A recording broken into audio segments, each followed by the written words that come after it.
Halo semuanya, I'm back with another book review video.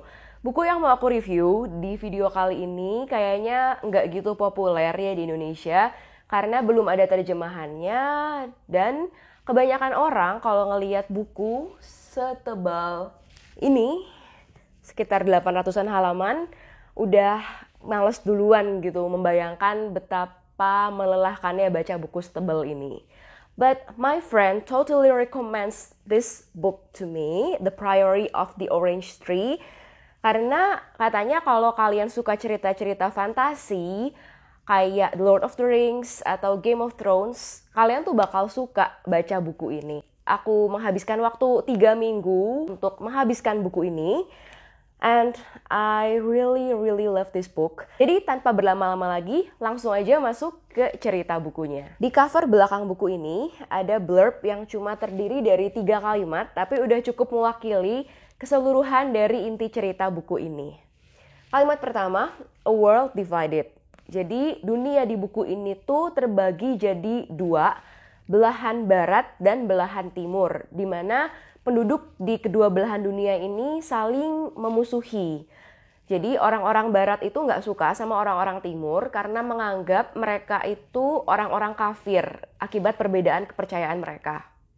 Sedangkan orang-orang timur ini juga nggak mau berurusan sama orang-orang barat karena menganggap orang-orang barat ini membawa wabah berbahaya yang dapat mematikan penduduk mereka. Di dalam buku ini juga ada petanya, jadi kalau kalian bingung di tengah-tengah cerita, bisa balik-balik lagi ke depan untuk melihat peta. Ini dunia bagian timur, dan yang ini dunia bagian barat.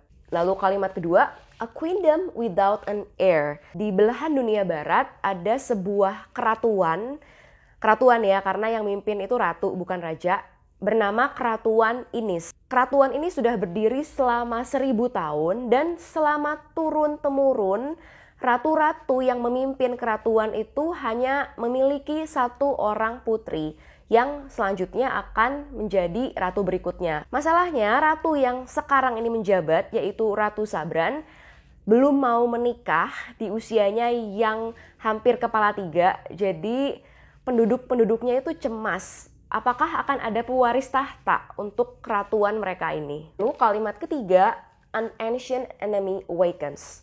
Sedikit flashback ke masa lalu, jadi sekitar 1000 tahun sebelumnya, dunia mereka ini dikuasai oleh seorang makhluk jahat dalam wujud naga yang disebut The Nameless One.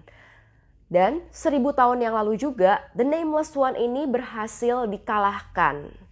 Dan menurut kepercayaan warga Inis, selama masih ada ratu yang bertahta di keratuan mereka yang berasal dari garis keturunan keluarga Berethnet, The Nameless One ini tidak akan kembali. Tapi saat ini, naga-naga jahat yang menjadi tangan kanannya The Nameless One ini mulai bangkit dari tidur panjang mereka dan membuat kekacauan di seluruh dunia. Mereka juga mengabarkan bahwa The Nameless One akan segera bangkit seperti 1000 tahun yang lalu. Di buku tebal ini ada 4 tokoh utama yang mendapatkan POV cerita, 2 dari barat dan 2 dari timur. 2 tokoh utama yang menjadi pencerita di barat adalah Ed Durian.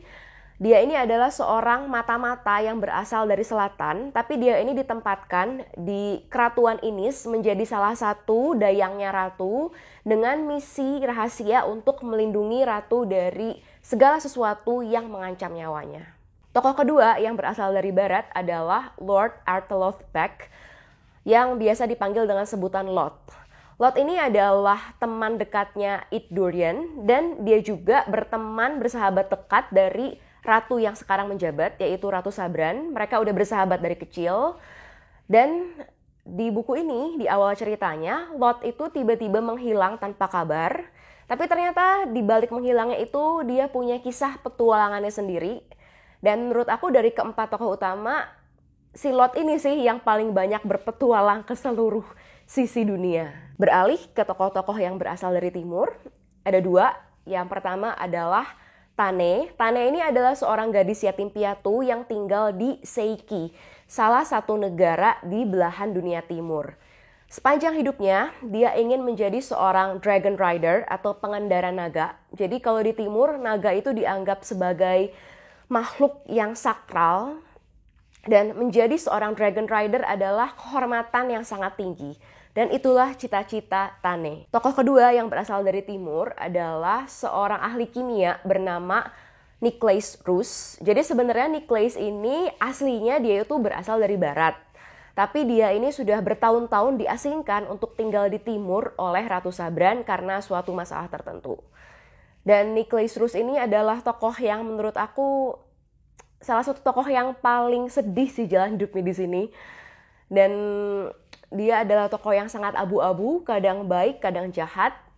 And you will see interesting things from his point of view. Style POV yang digunakan di buku ini adalah POV orang ketiga. Dan di awal-awal cerita itu, baca cerita dari barat dan baca cerita dari timur itu kayak baca dua cerita dari dua buku yang berbeda. Tapi saran aku enjoy aja, nikmati aja, baca terus. Nanti in the end, it will all make sense. Kesan pertama aku waktu baca buku ini adalah nama-nama tokohnya tuh banyak banget. Dan di awal-awal tuh aku agak kesulitan untuk keep track ini siapa. Tapi lama-lama terbiasa juga. Dan kalau di tengah-tengah bingung, ternyata di belakangnya itu ada daftar nama-nama tokoh yang muncul di buku ini dan sedikit penjelasan tentang asal-usul mereka. Jadi bisa merefresh ingatan kita yang baca. Di awal-awal tuh sampai sekitar sepertiga awal buku ini, cerita dari barat dan cerita dari timur itu cerita yang berbeda banget. Dan aku tuh lebih suka cerita yang dari barat, cerita di Keratuan Inis dengan segala intrik politik keratuan yang mengingatkan aku sama intrik politik kerajaan di buku-buku series The Game of Thrones. Tapi intrik politik di sini itu nggak se-complicated Game of Thrones, jadi bisa banget sih dinikmati untuk kalian yang baru mau coba-coba merambah ke genre high fantasy kayak gini. Sebagian yang aku paling suka dari buku ini adalah bagian-bagian flashback ke cerita 1000 tahun yang lalu. Ada banyak folklore tentang gimana The Nameless One ini bisa dikalahkan 1000 tahun yang lalu. Menariknya, tiap daerah itu punya versi yang berbeda-beda tentang bagaimana si Nameless One dan para pengikutnya itu berhasil dikalahkan. Dan kepercayaan yang berbeda-beda itu sangat mempengaruhi kondisi sekarang, di mana dunia itu terpecah dengan berbagai agama yang berbeda.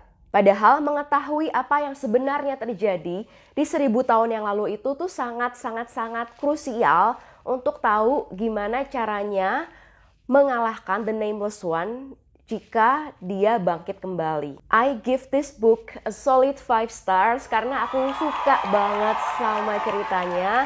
Baik itu dari segi fantasy, adventure, ada sisi romance-nya juga. Dan ya seperti yang udah aku singgung tadi, aku tuh suka banget sama folklore yang ada di dalam buku ini. Ini tuh benar-benar buku fantasi yang cocok banget untuk kalian yang mau lari sejenak dari kenyataan. Kalau kalian suka sama video-video review buku kayak gini, aku mau rekomendasikan kalian untuk nonton video review buku aku yang ini dan yang ini. See you there. Bye-bye.